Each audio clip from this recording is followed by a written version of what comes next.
souveraineté, chers amis, c'est-à-dire cette perte de liberté, n'est pas seulement législative ou territoriale. Elle sévit dans tous les domaines, puisque notre classe dirigeante ne veut le pouvoir que pour les honneurs et non pour les responsabilités des prérogatives. Ah, la servilité assure un certain confort que la liberté ne permet pas. La liberté, elle, est exigeante. Que n'ai-je pas entendu pour avoir annoncé qu'il fallait anticiper et non subir la sortie de l'euro, sortie d'une monnaie, pardon, d'un dogme qui porte en son sein bien trop de contradictions pour être viable et qui échoue aujourd'hui aux yeux de la terre entière et d'économistes de plus en plus nombreux à le reconnaître. Tour à tour,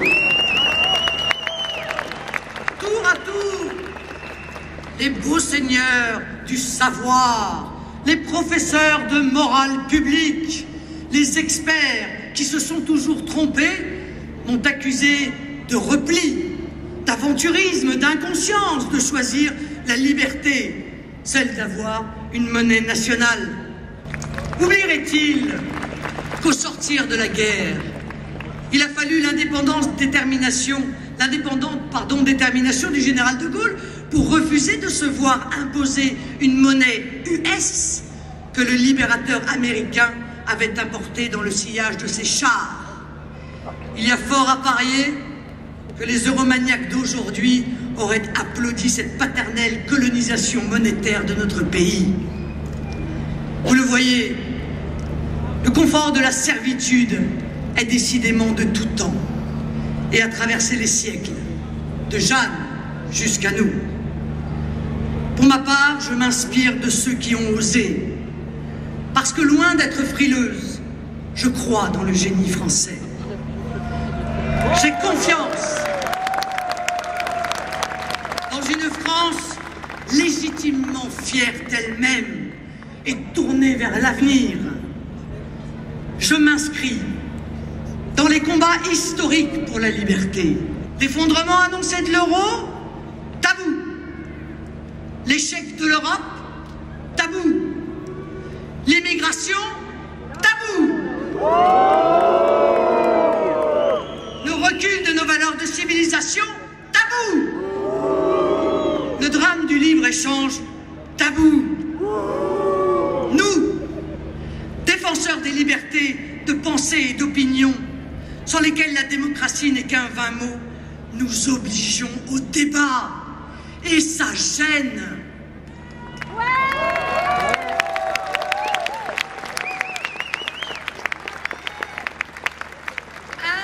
Un des grands révolutionnaires l'avait théorisé en son temps. L'homme de génie qui révèle de grandes vérités à ses semblables est celui qui a devancé l'opinion de son siècle. Experts en chômage, oui, ça c'est sûr. Ils en ont fabriqué 5 millions. Experts en diminution du pouvoir d'achat, puisque catégorie sociale après catégorie sociale, agriculteurs, pêcheurs, ouvriers, petits fonctionnaires, toutes sont touchées. Experts en dette publique, 1700 milliards d'euros. Experts en déficit, 150 milliards par an. Experts en voyoucratie qui prospère.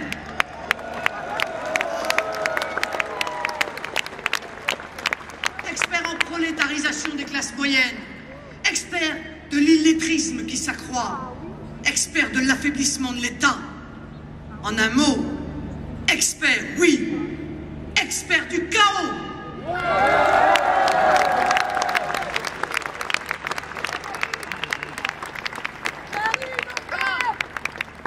Vous acceptiez, sans broncher, votre diminution du pouvoir d'achat, votre chômage, une insécurité grandissante, un avenir personnel morose que vous imaginiez plus difficile encore pour vos enfants.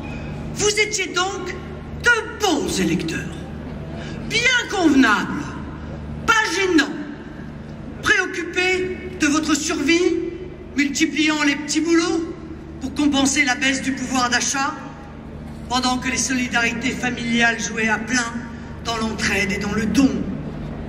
Et voilà que parce que la crise frappe plus fort, parce que votre souffrance devient insupportable, que malgré les prêches, les homélies de tous ces nouveaux prêtres de la mondialisation, vous prenez conscience de ce qu'elle est réellement. Parce que vous vous apercevez que l'on vous a menti, menti encore, menti toujours. Vous entendez notre projet d'espoir, vous commencez à vous tourner vers une espérance nouvelle, celle qui tourne le dos à la mondialisation qui vous protège contre elle. Car la mondialisation, c'est le nivellement du monde, du Coca-Cola et des Nike pour tous, dans un univers qui ne devient qu'une banlieue unique, parsemée d'hypermarchés, où s'entassent des produits venus du monde entier et issus de l'exploitation éhontée de millions de producteurs d'ici ou d'ailleurs. La mondialisation, c'est la destruction voulue, programmée des nations, des peuples, des identités culturelles. C'est la marchandisation de tout et de tous. C'est cet esclavage des temps modernes, le transfert de population d'un continent à l'autre, constituant ainsi l'armée de réserve du capitalisme qui permet à quelques grands patrons d'exploiter les travailleurs français. La vraie question se pose. La presse peut-elle être vraiment libre sans être vraiment indépendante? Peut-elle librement agir lorsque des groupes qui la possèdent dépendent eux-mêmes des énormes contrats octroyés par les pouvoirs publics? La liberté est-elle compatible avec les monopoles? Et vous, journalistes, où est votre liberté quand c'est la peur qui vous guide?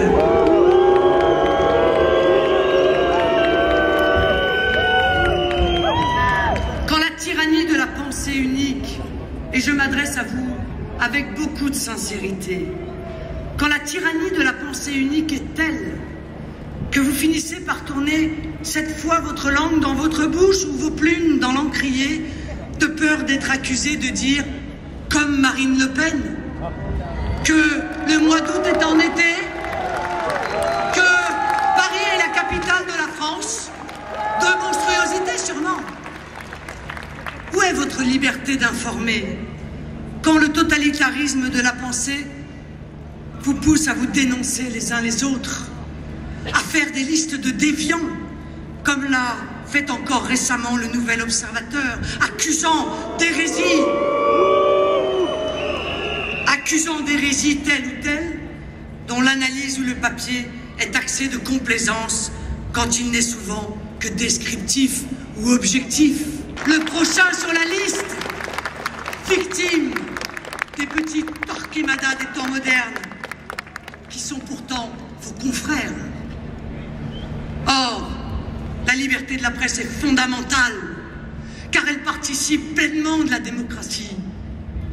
Avoir la liberté de glisser un bulletin dans l'urne, c'est bien.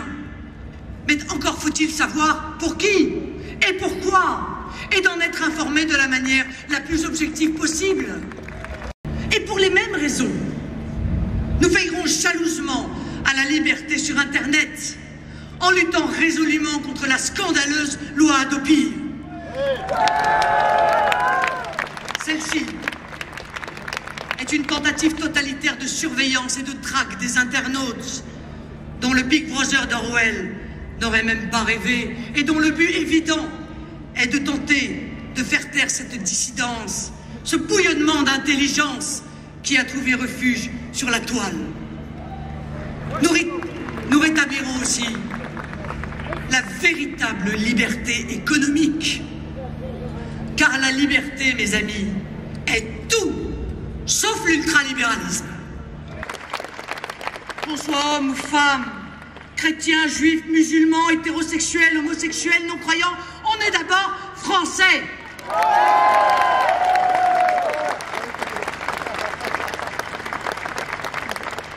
et les intégristes de tout poil, qui jusqu'ici sont entrés dans la République comme dans du beurre, doivent savoir qu'avec nous, ce principe fondamental sera réaffirmé haut et fort et rétabli partout. Il n'y aura pas d'État dans l'État. Il n'y aura pas un mètre carré du territoire national où nous accepterons que les lois d'une communauté se substituent aux lois françaises.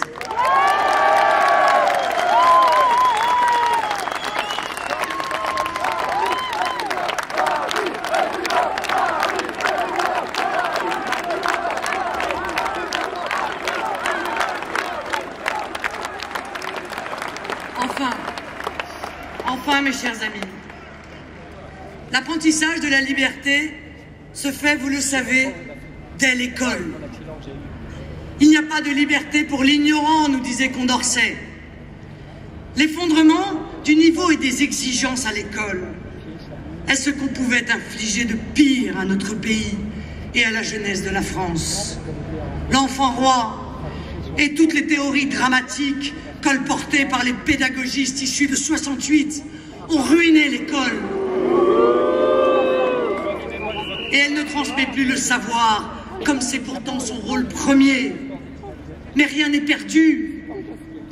Le redressement de l'école passera par un relèvement des exigences dès la formation des professeurs, mais aussi sur les bancs de la classe. Relèvement des exigences de niveau. Relèvement des exigences de discipline.